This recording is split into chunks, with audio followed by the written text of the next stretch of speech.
Welcome to the Everyday Tales. I am your host, Betty. And this is a space where we have real conversations, soft life energy, and the everyday stories we don't get to talk about enough. I have my co-host here with me. I am MKTS, enjoying the soft life that I am not used to. But no, as we talk about soft life, I want us to talk about small wins. Not the big, loud ones, not the Instagram story kind of wins, but just the small, quiet wins we're enjoying the last couple of days. What could those be? Close the month. How do those look like? You're able to say no and rest without guilt, for example. Those are small wins. I don't know. I think we're confusing wins with routine. Oh my God. You rest as a routine?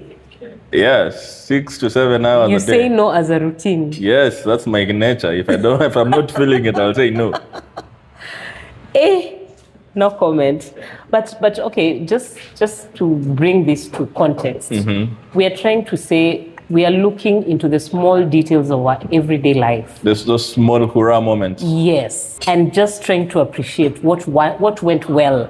Let me actually say, what went well this last, as we come to the close of the month actually, you're like taking stock. What went well through the month, and what can you do better maybe as you close the month. Remember, we're in what quarter? Quarter two. And we're just finishing up the first month of quarter 2. Hivi tunasema nikaa kujita mkutano. Na mimi nikijitanga mkutano, vurugu tokea.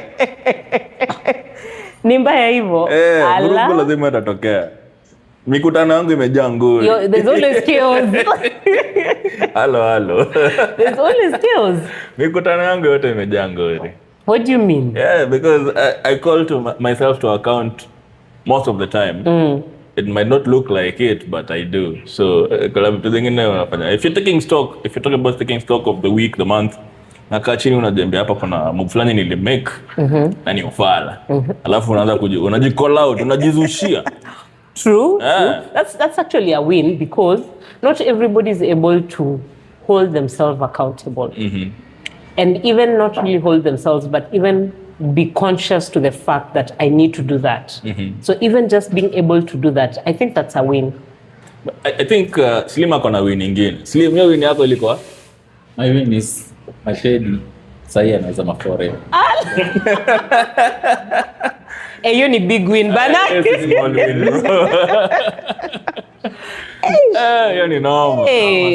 Slim uko level ingine. Hiyo ni big win. Hiyo. Ameniongezea level ya highness. Unataka kufikia Mostai? Nishafikia Mostai. God level. I have no idea what they're talking about. I do not understand. Me neither. And so I choose not to comment. Okay. Either way, a win is a win, sindio? Ndo walisema. Yeah, and just as we're talking about small wins, we're always talking about growing, doing better, doing different. Ngoja, nimepata win by then nimekumbuka. Mvua ilinyesha. All of a sudden now that's a win. It's a win. Pause. Kumenyesha nikapata outfit zangu za the wet areas. Fafanua. No. We get our mind off the gutter. Fafanua. Get your mind out the gutter. Nasema nimetoa luku yangu, nimetoa my boots zile zenye sivangi, nimetoa trench coat nimetoa. Day 1 ya kunyesha. Oh my God. It should rain more often then. Yeah. So those apparently niko na luku tu, si ati ni mashort peke yake. We are not targeting anyone. I've brought out my winter coats. There's freedom of speech here. We are not targeting anyone. But it's interesting how you have a whole wardrobe of clothes and just choose to wear specific clothes during specific times. But I'm in my 30s. I wear what is comfortable. Your tomorrow is not guaranteed. I wear what is comfortable, not what is trendy, not what is in chic or whatever. The reason why you have clothes in the closet is because at some point you liked that cloth. Yeah. Or it was comfortable. And they were comfortable at that point. Sasa umeongeza kitambi unataka Si nivae usitoe shati kwa ya closet. hapana, niko na emotional attachment na Ama utoe kitambi. working on it. Pick one. Working on it. Lakini take punguza violence. On a high note. Violence imekuja na ubaya. As we say, freedom of speech, we are not targeting anybody. Lakini kwa wenye wananijua, wenye waliona last year na wenye wanaona saa hii, mtajua tu. There's a big change. Ama We'll see nyamuoni. it. And you know, that's what we are trying to say. Small wins, No, I haven't won yet.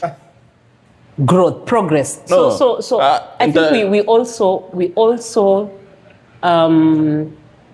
we focus so much on the goal that we forget to enjoy the process. Yeah. It's actually important that you actually enjoy the process as you get to the end goal. There's a video I put on my status jana. Status yangu ya WhatsApp. Wenye kwa namba yangu wataona ama wameiona. So it's about conversation. Somebody having a conversation with the inner child, as in the younger them. The child anamuuliza ati you don't play, you don't come to play anymore. So that's I grew up, I don't play. Ouch. Ouch. They have a conversation. It's sijui nitaelezeaje, nitaweka hapo hivyo kwa shorts mtaangalia. That's an audio. It's a video. Okay. So I am not ashamed to say that when I get to where kids are and kids are playing and I feel like playing, I will definitely join them. Unashamedly. Yeah, because why not?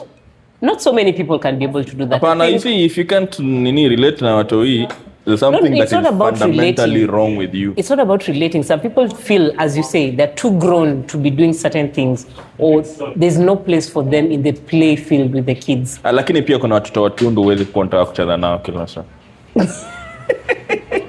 Wagani hao? Watoto watundu. Mtoto amekuja ameandika kwa gari yako vitu alafu anakuambia sijui uncle utacheka naye.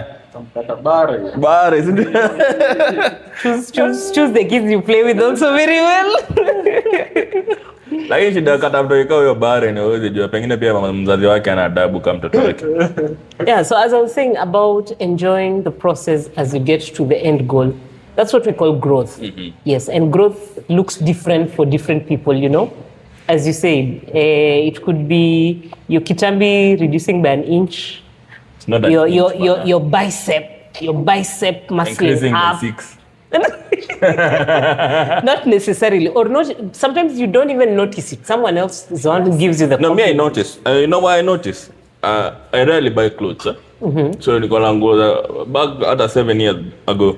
So unapata nguo fulani imeanza kukutosha like, kumbe kuna kwanga hivi. I am back to my old side. That's nice. So good for you. Good for you. Mimi ndo nakuwa mkubwa. And we always keep saying nguo imekuwa kubwa, nguo imekuwa ndogo. So it's ndogo. Ni wewe una grow. Si nguo ni wewe. Nice. I'll take note of that. But no, there are also types of clothes that actually stretch. Yeah. Yes, so we don't buy those ones.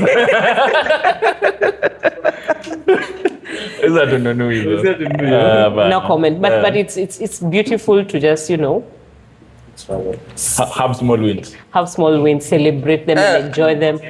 And really a good vibe. And as we have small wins, we also have silent struggles. True.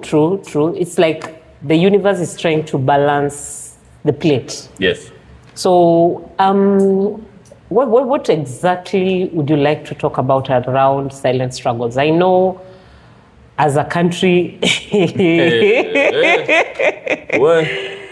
There are what we'd call silent, and then there's what we'd call also universal. Let me give you an example. You know, in was it 2000? When were we protesting about the finance bill? Okay, let me say, when was I protesting about? I'm not so sure about. I was protesting. So he was protesting too. That was 2024. So, you know, things got really bad financially. Like for me, I had a budget.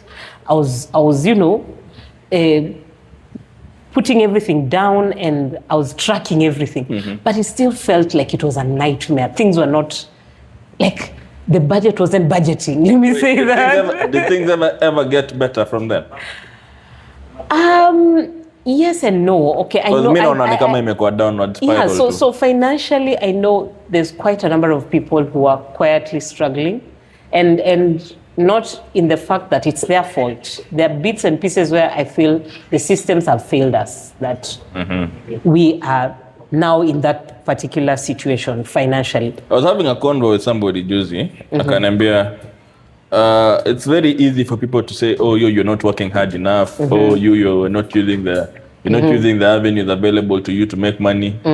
But you can't really cheat the system. If the system is flawed, it's flawed. You'll be hustling against a system that was designed to work against you.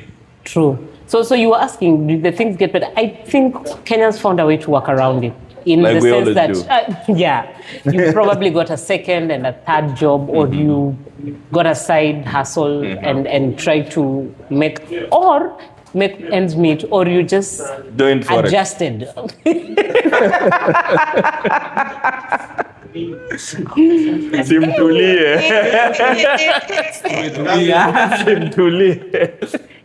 So who knows? Yes. Who knows? Yes. So I feel like people are more open to doing things that they would not have ideally or ordinarily be doing to make that extra buck. So I'd like to say we're not alone. We are in this together. We're trying to see how best can we work against, like the system is designed against us. And now, just speaking of which, fuel prices just went up. So that definitely means every other thing is going to go up. So it means if you're budgeting with a cap of like 20, you'll have to adjust your belt to be able to capping at... Before I put my views about the fuel crisis, there's a silver lining in that cloud. Really? Yes. I want to hear about it. The silver lining is we are Kenyans. It is in our nature to be resilient. So whatever they throw at us, we will pull through. It's amazing how, despite the challenges, Kenyans still always find a way to pull through it. And do you know why? It's the alcohol. Hakuna walevi kawa ke. No, I'd beg to differ. I'm actually seeing a different trend currently. I think we're having more people quitting alcohol or non-alcoholics. Have you seen the amount of beverages that are zero alcohol rated out? But you're not quitting alcohol. You're drinking. They're using other things. We should be worried people quitting. When people are quitting alcohol in mass, you should be worried because, Why? of course, there's another substance that is being abused. You think so? I know so. Do you know, it's easier to get, I will not mention that nini in this pod, but it's easier to do lines in a party than to get alcohol. Like, it's do what? easier, lines. What's that? You see, that's why I said I won't mention. That thing they do like this. That's the line. It's easier to do lines at a party than to get an actual beer. Really? Yeah. So, in as much as tunasema, wase wanaacha pombe, wanaacha ndo wafanye nini? We need to be worried. Si wanakunywa, there's Heineken 0%, Hiyo ni Savannah kukunywa 0%, jumla welsi. and lots of many other drinks at 0%. Simnataka kuona mimi sikunywangi. Not necessarily. Lakini kenye huko nyuma, I actually think in the people are background, more nafanya conscious nini? about what they're consuming and like who's seeing me doing what. I wish tungeiweka on a scale, but Let us know what you think and what these trends look like in your various spaces. hapo chini kwa comments. Yes, and just as you're saying alcohol, you'd never mention alcohol without talking about health. Yeah. So I know we all have this trendy. It's currently trending. Hata mtu alisema watu wako very wary of brayo. Your person is running at 4 a.m. in the morning with brayo. Who's Brayo? The usual suspect. The WhatsApp group admin for the running group. The usual suspect. When the running group unachanga mbona steps as count. No, these people are actually running. Lakini heartbeat bado inachapa. No, but I think this is all being taken out of context. People are just more, I think they're more conscious. People are looking to have longevity. Yeah. I know life expectancy has gone up from what it used to be. So then you're looking at living healthier as you grow older. So what am I doing? What should I do different? What am I doing now that would impact my future? What my are you future doing? self will thank me for. What are you doing? Yes. I'm walking, I'm swimming, I'm gymming, etc. You're not eating healthy. Of course, I am eating intentionally. In fact, let me say I'm eating intentionally. Nimeanza hiyo story ya eat healthy juu nataka tu kuchokoza watu kama kawaida. Okay, we are going through the process. Kila mtu anataka kukua fit, kila mtu anataka kubadilisha lifestyle, ishi healthy and stuff. But sasa pia kuna wase wanapenda ma shortcut. I hear you. Same tuliongelea Mike Sonko, mwana venye all of a sudden hana kitambi. I didn't notice that. Hana? Imeenda? Kuna huyo mdemu mwingine amejipiga visu kila mahali. Anatembea na bandage kila mahali. I said this last time. I don't know what their thought process is, but I think they're looking at getting to the end point. And there's you who wants to get to the end point and is looking at doing this journey. So there are two things. There's a sustainable option and there's a very unsustainable option. So I think the people who are doing quick fixes are picking an unsustainable option. But if you're disciplined enough, you can keep at it. I think the shortcuts, okay, obviously ni shortcuts. Juu huwezi niambia mwili umejenga hivyo na sijui 27, 29 years, umenona for 30 something years. Alafu 1 week, all of a sudden, ati umeanza kukonda aje. Kwani wamedeflate. So you know, there are people for medical reasons. Again, this I think will also be like a quiet struggle. There are people for medical reasons are put on certain spaces. Like it's actually a doctor's recommendation that get to that point. Yeah. So not everyone is able to run. Not everyone is able to do the walks or swim or gym. Si basi kula tu healthy. Sasa wewe niambie umeenda umefanya liposuction yako. And kudos to those who are doing it the healthy way. However slow the process is, they will eventually get there. Yeah, ndio nasema umeenda umefanya hizo malipo zako, umefanya gastric bypass. Hizo vitu zote zenye wasa wanafanya sasa. Then you get the body but you keep the habits. That's the unfortunate bit. And that I think is going to be a hard that's not even going to be a quiet struggle. That's going to be a hard struggle for. Unatoka kwa ndege huwezi tembea, uko hivi kama bata. Umepigwa mabandage kila mahali. Then immediately umeheal unarudi kokola kukufull. No, one of these days I think we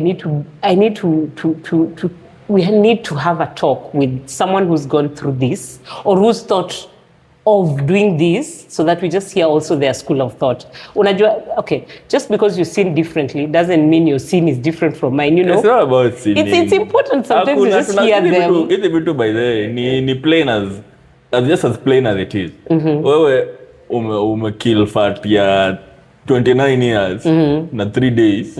Alafu haufanyi, as in the build up towards the body you want, you hauna your discipline. Yeah, so that's like what you don't say. follow through. So umefanya nini? Whether you take but even the discipline is for both. Whether you're taking the long cut or short cut, it's very important to be disciplined.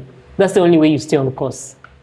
Otherwise utarudi tu huko where it all started. Nita opinion nyingine yenye obviously controversial. Mimi honestly signed kademwa gym. Ala? Wewe ni wa gym? Nataka demo gym. Na wewe ni wa gym? Mimi nitaenda gym eventually. No. Sikiza story ni yako ama ni yangu? Nataka demo gym. Unajua kwa nini? Amepiga hiyo vitu yake yote, abs nini, aka fiti. Alafu mimi naenda pull up.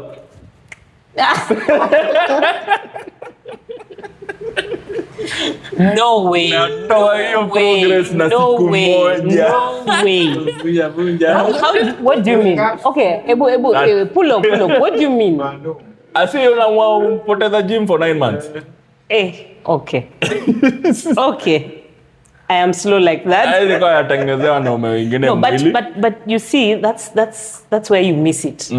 Who says now when you're pregos you can't go to the gym? No, I know you can go, but and have you seen the very intentional prego ladies who stay fit? I have seen them. And that's my point. Sasa ndio nataka kuona uko committed aje kwa hii goal. Wachana na hizo. Tunawaita, I don't even have a name for you yet. I mean, nataka also committed aje for this girl. Are you ready to go the long haul? Ala. Story tu. Anda gym basi na hiyo ball tuone. Sometimes it's just the walking, eating healthy, you're not overeating. No, I'm talking about a gym rat. I'm being very specific. Now that's the shock. Gym rats will remain in the gym. Even on the pregos? Yes. Yeah. Like they will find something to do. Hata kama ni ile wanashindanga wame lift weight kama amekaa chini. Yani lift mimi. Wewe tumekupoteza. There's no saving you. You're gone. Far gone. I know it's also been raining and I know there are people who are having sleepless nights because of the rains. And I think they're the most scared people when they feel the thunder and the storm coming. And do you know you're just one bad drainage away from a flood? Unaweza kuwa unasema huku kwetu ako flood ingi. And then kidogo makaratasi zinaja kwa drainage. Niko na connect to a boat. Nani? Niko na connect. Producer ni connect to a boat. Producer fundi wa mbao. But so anaishi ndani ya boat. Yeye anaoa sehemu za. So I think the flooding is not necessarily the drainage. Mother Nature has also just been like really, I feel like it's been really mad or just vicious. Yeah, sure. But okay, hapo pia I think we as humanity we have ourselves to blame. Kuna kitu inafanyika in outside countries inaitwa cloud seeding. So they're creating artificial rain. So places zenye unaona kama Dubai kuna time kulinyesha na ikakuwa mambo kabisa, ilikuwa vibaya kabisa. So I think we're creating a lot of nini that we can't handle. We're creating a lot of chaos that we can't handle. So unapata mvua imenyesha hivyo, hakuna urban planning ilaifanywa. Unapata kwanza huko mali tunastay kuna wase wanaishi kwa hiki inaitwa laga. Unapata maji inapita katikati ya compound yako, sure seasonal river. Ule ni unatu plot hujui. Niambia hapa iko sawa. Alafu unajua area zenye sasa kama semi-arid kunanga mvua. Unapata tu one day it rains and boom. You're in a lake. Foundation chini ya mwamba. But so those are some of those things we are saying. Are we did we go against nature to set up these settlements? No. Or nature is also just being vicious? Nature is not being vicious. Nature is being nature. You know why? Because shida ni sisi as human beings tunataka kuishi in a way that defies the laws of nature. Hakuna venye wataishi kwa cliff na uishi hapo comfortably ukisema nitaishi hapa milele. One day some act of God will happen. You'll come down with the cliff. True. You can't live beside a river and expect nothing will happen to you. You can't live. So in short, you're trying to say we should be environmentally conscious of where we are. Yes. And also take better care of our environment. Na zile vitu tulikuwa tunafundishwa GHC si uongo. Building gabions and shit. Build those things. You need as many plant as many trees as possible. Kwanza ebu, now that we're talking about trees, props to that guy when anataka kubit world record. This guy wanted to the one who did 20,000 trees. It was 23,000 and something. Wow. Trees in 24 hours. Wow. Goal ilikuwa 24k trees in 24 hours. Okay. That's kudos to that guy, man. That making changes in however little way you think or see possible.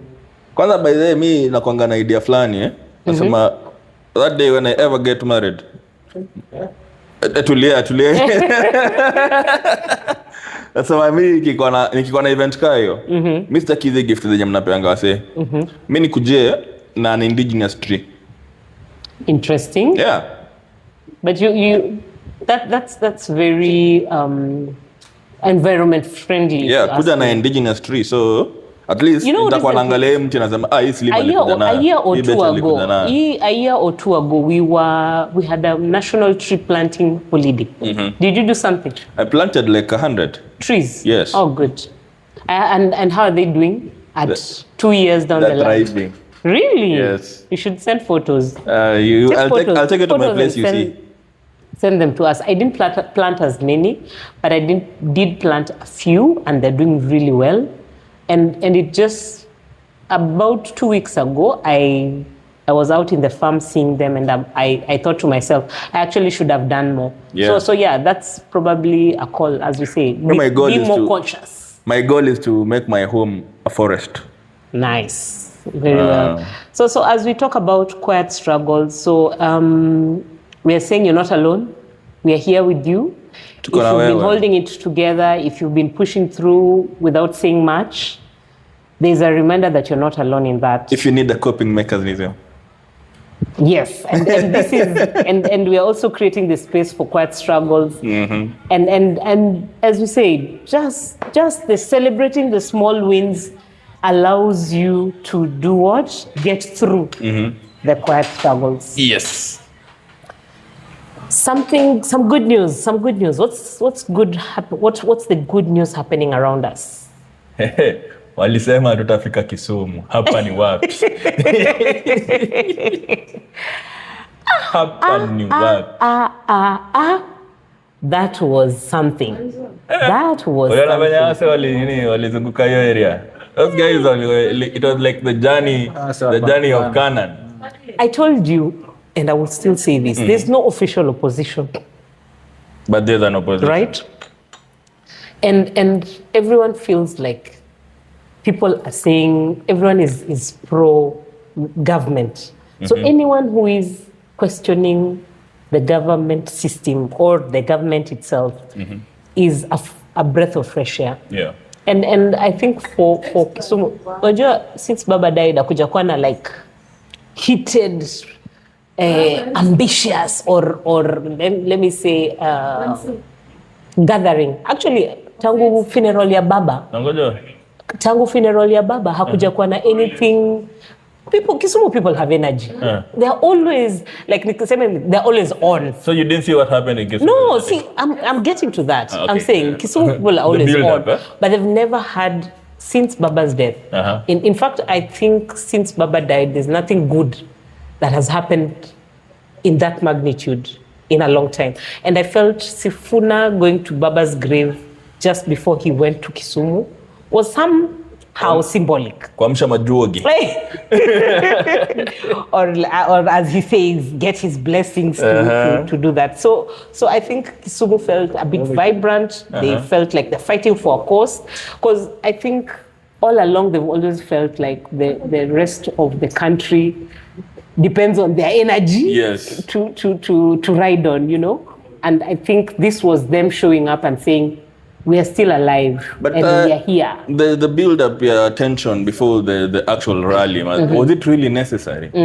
Huyu anakuja anasema msikuje huku, mkikuja mtaona cha mtema kundi. What the hell is It's that? actually made me think that 2027 politics is going to be messy. It will be messy. It's going to be messy, and if we are not well prepared for it, there's Well going to be a lot prepared of ni kutoa huyo casualties. Murkomen kwa hiyo cheo yake because anaitumia vibaya. Vibaya sana. You think so? Yeah. You think that's a solution? Because he speaks recklessly. If you're in a position like that of leadership, you're supposed to speak from a point of conviction. Unatuambia ati goons wali sneak out of the country aje. Kichwa chako ni mbaya. Unatuambia aje. Like, did you think this through before you told us? Ama you're just saying because it's the first thing that came out of your mouth? And it's sad that because we have quite a number of youths that are out there and jobless. Actually, we'll just say poverty is the enemy. Yes. And you come in. I saw someone threaten the opponent the other day that you think you can bring goons, I will unleash my goons as well. So they're actually starting to make it look like it's trendy. Goonland. But mimi napenda venye Kisumu kulienda and the whole walk ile jamaa walitembea siku mzima ndio enda wafanya rally at 5 p.m. in the evening. It I wasn't actually say kudos to Kisumu because I think for the first time there was a group of people who were already out there willing to brand Kisumu people as wale watu wa vita. I'm building to it. It wasn't nini ati organic like that. And you see Babu's choosing to go to Nyalenda first.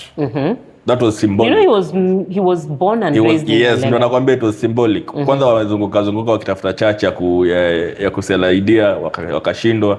So wakaenda Nyalenda wakaingia the first church that said, hey, our doors are open. No, they had planned for it. They called everybody else wakisema tunaweza nini kwa church yenu, wakasait ati hataki shida. So those ones that let them in walipigiwa wakasema sisi tuko sawa, waliwa invite wao mnaweza kuja. Hao wengine wote walikuwa wamekataa. That's why that whole journey took forever.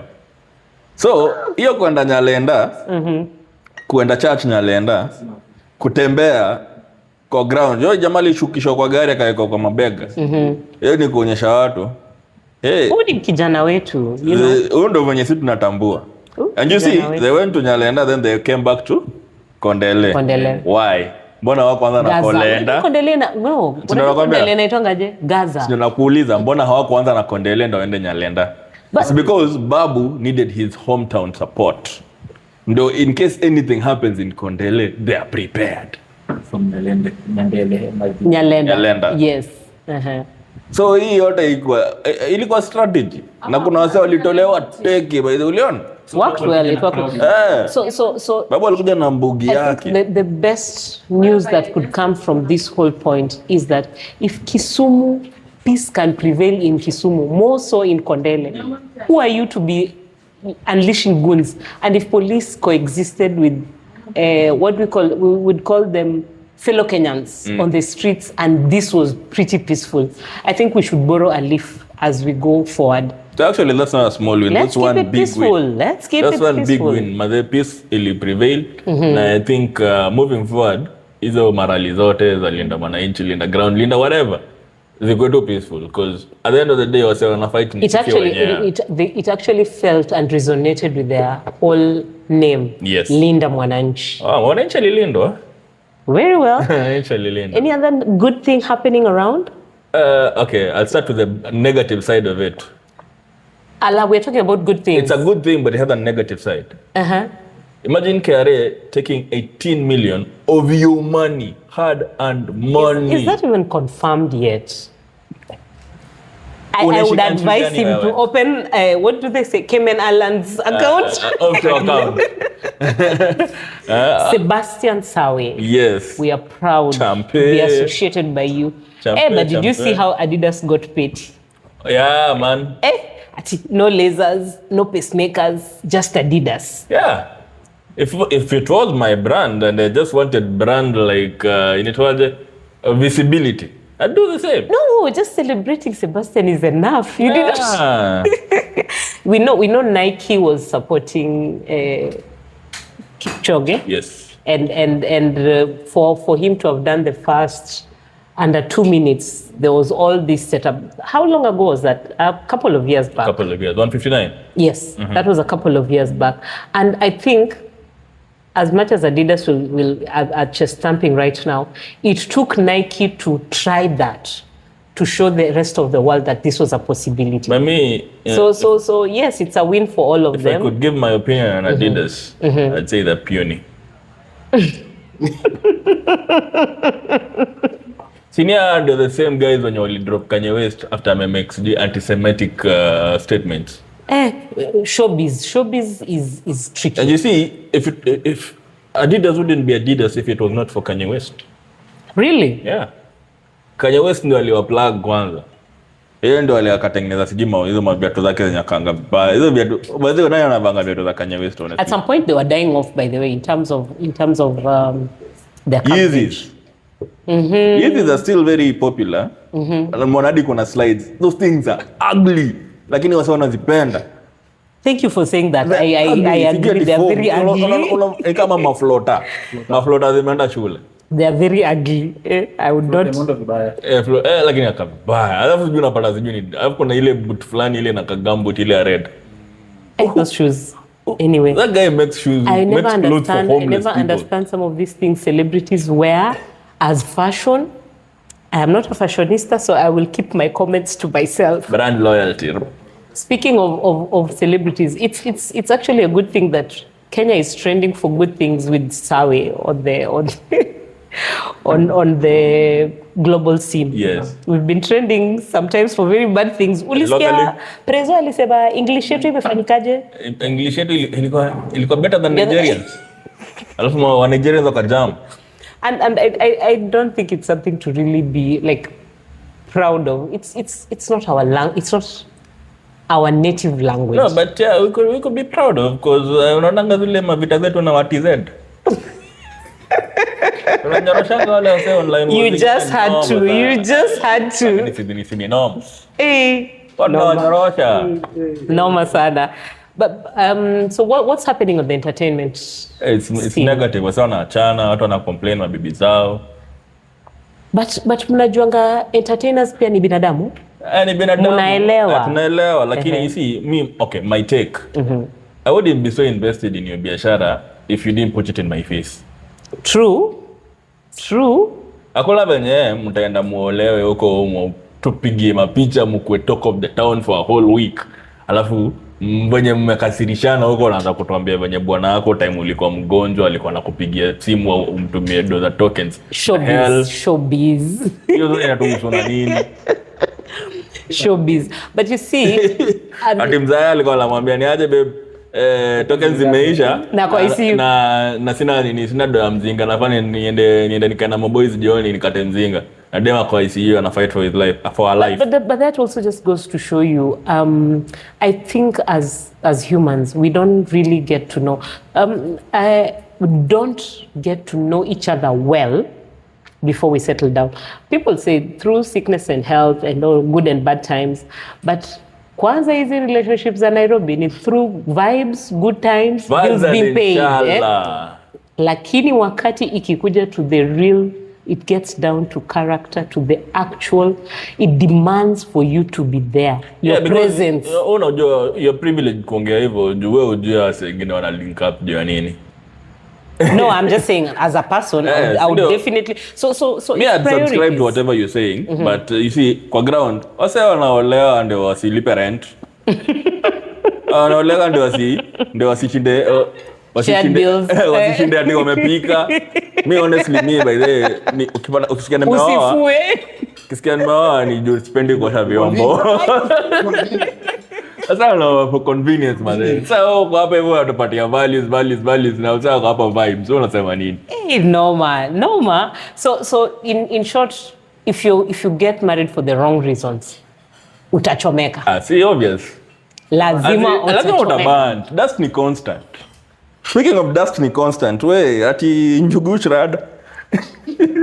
As I've said, celebrities are human beings. Lakini Ilepen mapema. Boys amecheza chini. Hapo anajua kwani? Mimi nilikuwa nimesikia fununu. But okay, still ili happen. Ni binadamu.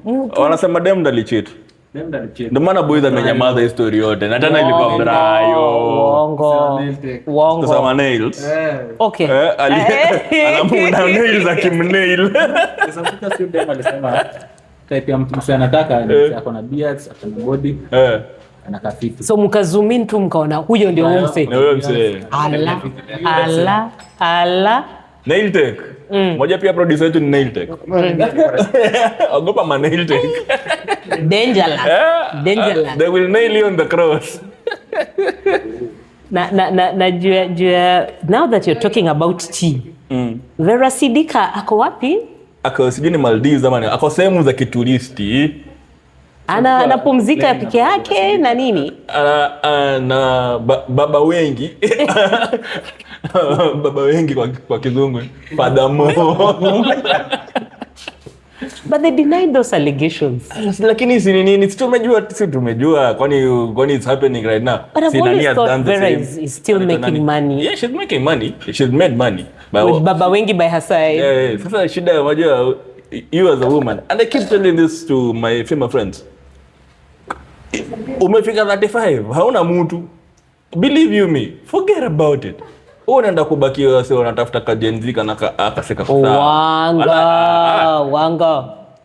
Unatupigia hapa Let me tell you. uongo, but kwa ground unajua Kenya na happen. Nani did the same? Anatoaje mama mwenye amezalisha juzi. But now that's so let me ask you. No, listen. Then there's another guy. Hata huyo Jugushu huyo jamaa si ni yangu shinda. And your point? My point is you don't even have a point. No, I have a point. Imagine but it is controversial. Dema kifika mid-30s plus. Hiyo moto sisi wase hizo 30s hatuwezi izima. You think? We know. Haiwezi anatafuta mtu mwenye anakuta mwenye moto yake inatoshana. But and you see now that's the I think that's where now you miss the point. Especially those who get to 35, I think they're not looking for moto. There's more than life. Mtu anatafuta moto na anatafuta moto. Regardless of regardless whether ako 35 or ako 24 or ako 40, mtu anatafuta moto anatafuta moto. Unajua moto ya machali inaanza kuzima the older they grow. Ya madem inawaka the older they grow. So inafika mahali ya mwezi balance. And that's why unasikia siku hizi machali survival ni wa mama. It's not as unajua kitambo to comment because I don't think we'll agree on this point. Of course we will not agree because we are seeing it from two sides. You're seeing it from your side, I'm seeing it from my side. Siku hizi hata and upside ya madem kuko na wababa sio mob kama venye madem. It is still there. It is there but it is not as rampant as mama kuko na 30 and above ni mbaba. 30 and above because you're finding 30 year olds. No. Tulia. So now you because tell me why a 30-year-old will be chasing a 19-year-old. Si wewe ni mubaba? Hapana. Wewe ni mubaba. Okay, so nikuulize swali moja ya ufala. Shosho yako alikuwa na miaka ngapi akimarika kwa grandfather yako? I think she must have been like 14, 16. No. She must have been 18 or 19. No, my particular shosho was 18, 19. Well, I think the age difference must have been like 5 or 6 years. Ani watu wa kizungu. Mimi personal example, my shosho alitoka class 8 kama ameenda kumarika. Na huyu msee alikuwa job tayari. So hizi ni vitu zimekuwa zikihapa. And you see why to culturally tumedanganywa kuwa as a man growing old vitality yako inataka mtoto mdogo ndio apate. No, so let me finish. Nataka a younger woman so that childbirth isisumbue, mtoto akuja ako healthy, vitu kama hizo. Well, if you put yourself in your 40s, you want to give birth to another with a person that is in their 40s, chances are huyu mtoto atakuwa na shida kidogo mtashinda kama hosi nini story, chances are theoretically.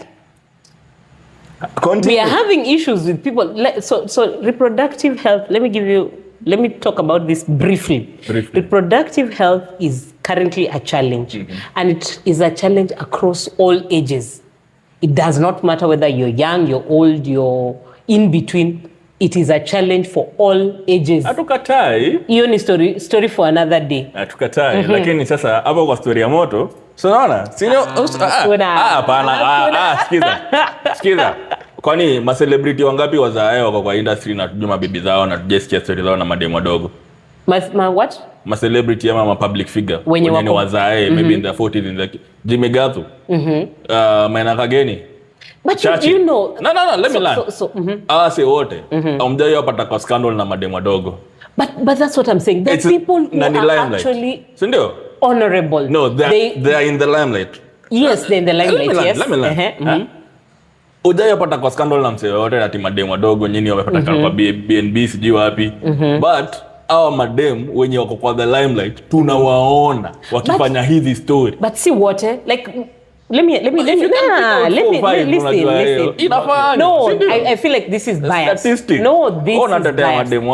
If you want to even pick celebrities in the limelight, usi wako wababas wenye wako kwa limelight wenye makesi zao zinafanyika kila siku, just because also some can in fact I'd say very neatly cover their footsteps doesn't mean that it's not there. Na pia nyinyi mkava footsteps zenyu. Mama wako wenye wanakava footsteps very neatly.